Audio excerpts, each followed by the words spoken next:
Yang kesembilan, adanya mimpi yang benar, ru'ya shadiqah. Kenapa kita bahas ini teman-teman? Karena tadi ada penyampaian Abdullah bin Salam radhiyallahu anhu tentang mimpinya yang dia sampaikan kepada Nabi SAW dan Nabi SAW membenarkan itu. Jadi ada mimpi memang yang benar, namanya ru'ya shadiqah. Dan ada juga mimpi yang dari syaitan namanya hilm. Namanya hilm. Kita bahas ru'ya shadiqah, ru'ya ya pakai hamzah. Kalau mengobati dengan ayat Al-Quran pakai qaf, ruqyah ya. Ini ru'ya shadiqah. Mimpi benar ini adalah dibenarkan dalam hadis Nabi SAW. Di antaranya adalah hadis Ubadah bin Samit radhiyallahu anhu. Jadi antum bisa saja mimpi misalnya kalau kita makin dekat sama Allah, terus beribadah, terus berusaha bertobat dari dosa-dosa, kita bisa mimpi. Mungkin kita mau pergi ke Mekah, nanti kita mimpi lihat Ka'bah, kita mimpi tawaf.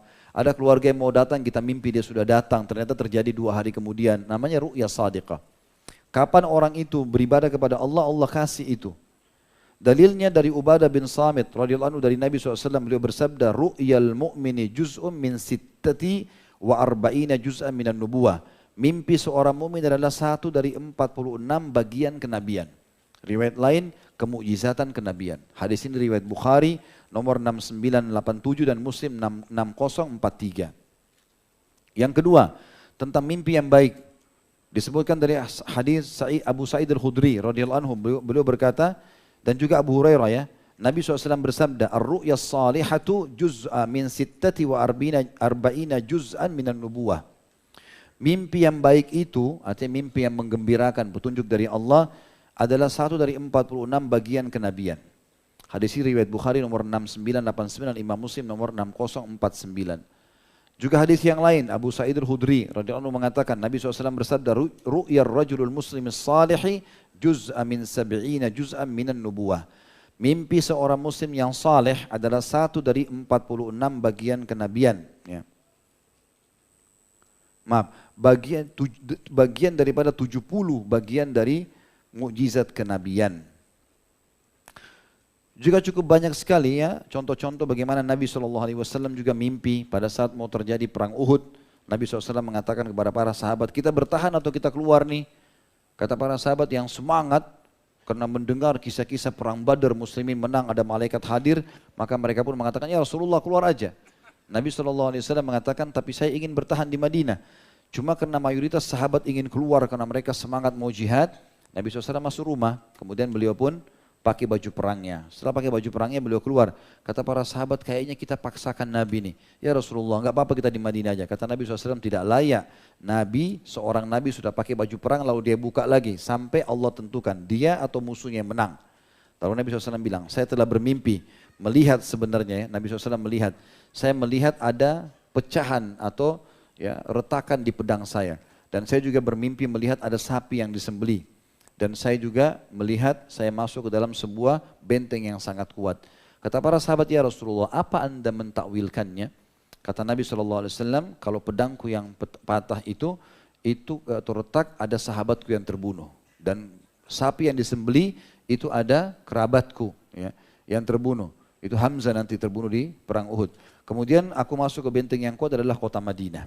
Ini menandakan muslimin dikalahkan di akhir peperangan. Itu juga contoh mimpi. Ibnu Athir berkata tentang masalah hadis ya, tapi ini sudah saya lewatkan saja. Ada tulisan saya di sini tulisan berhubungan dengan masalah itu, tapi dilangkahkan. Mimpi-mimpi ini juga dibagi oleh para ulama ya. Tentu dalam Al-Quran banyak disebutkan seperti mimpinya Nabi Ibrahim AS waktu sembelih Ismail ya. Itu banyak contoh-contohnya. Tetapi mimpi-mimpi ini yang perlu digarisbawahi adalah mimpi itu pertama tidak boleh sama sekali disampaikan kecuali kepada ahlinya. Itu dulu pertama. Dan itu pun kalau mimpi itu sudah sangat mengganggu. Baik itu menggembirakan ataupun tidak. Ya, atau menakutkan. Jadi hanya diceritakan pada ahlinya. Karena Nabi SAW mengatakan dalam hadis sahih, kalau siapapun melihat mimpi maka jangan dia ceritakan kecuali pada ahlinya. Karena kalau tidak maka akan terjadi seperti diucapkan. Dan Nabi SAW sering kali dalam hadis Bukhari menawarkan kepada para sahabatnya sambil mengatakan, ya, siapa yang lihat mimpi malam ini, siapa yang lihat mimpi malam ini disampaikan. Atau tadi malam, orang yang cerita baru Nabi SAW takwilkan, gitu kan, ditakwilkan. Mimpi-mimpi juga ini kalau seandainya itu adalah mimpi yang menggembirakan dan berhubungan dengan hukum Allah Subhanahu wa taala seperti ibadah, orang mimpi masuk surga, orang mimpi tawaf, orang mimpi bersedekah, ya. Orang mimpi bakti sama orang tuanya, ini semua kebaikan, berarti dari Allah Subhanahu wa taala. Kalau mimpi itu menakutkan tapi juga mengingatkan kepada Allah seperti orang mimpi masuk neraka, ya. Atau dia lagi berbuat maksiat terus tiba-tiba dia mimpi maksiatnya itu dalam mimpinya dia dihukum sama Allah SWT. Misal, maka itu juga peringatan dari Allah. Ini ru'ya. Kemudian yang kedua hilm dari syaitan, mimpi-mimpi buruk. Ada dari syaitan juga mimpi menggembirakan, ada yang menyakitkan. Yang menggembirakan misalnya orang mimpi junub, ya. Dia bahagia, ya. Dia merasa senang. Ya. Pada saat orang bangunkan temannya malah dia marah, kenapa kau bangunin saya? Ya. Misal contoh.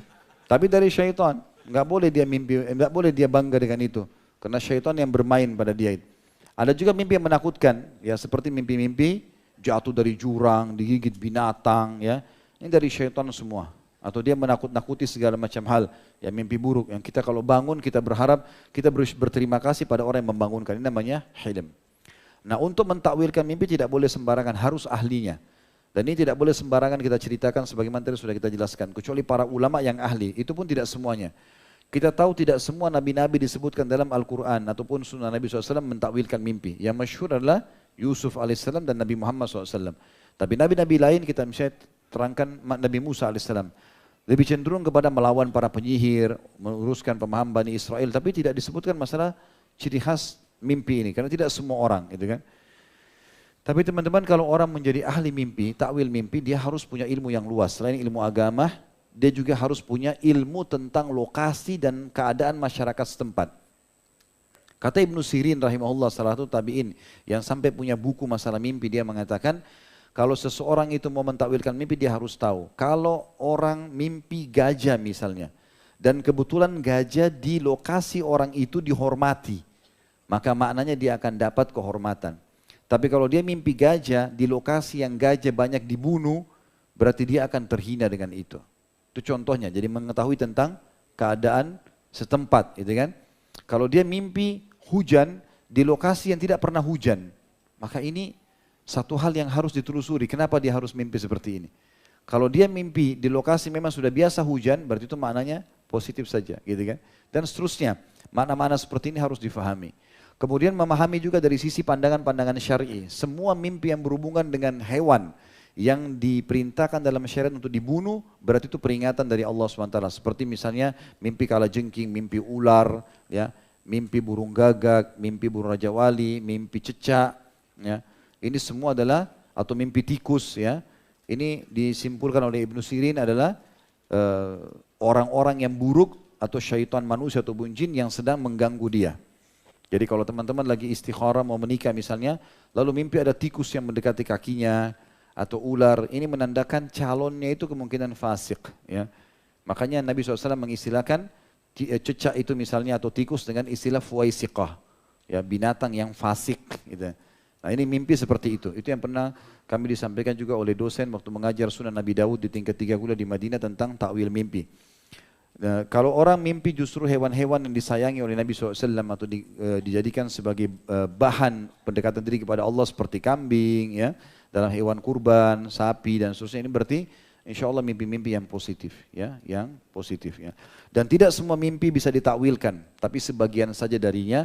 Ada juga orang mungkin kena dia ke bawah sebelum tidur pernah bertengkar sama temannya, mimpi berantem sama temannya di mimpi misalnya. Atau pedagang baru untung, kemudian dia mimpi menghitung untungannya dalam mimpinya. Atau segala macam, maka ini semua cuma bunga tidur saja. Allahu a'lam. Tapi mimpi kalau sudah mengganggu maka boleh disampaikan kepada ahlinya sebagaimana Abdullah bin Salam menyampaikan kepada Nabi alaihi salatu wassalam.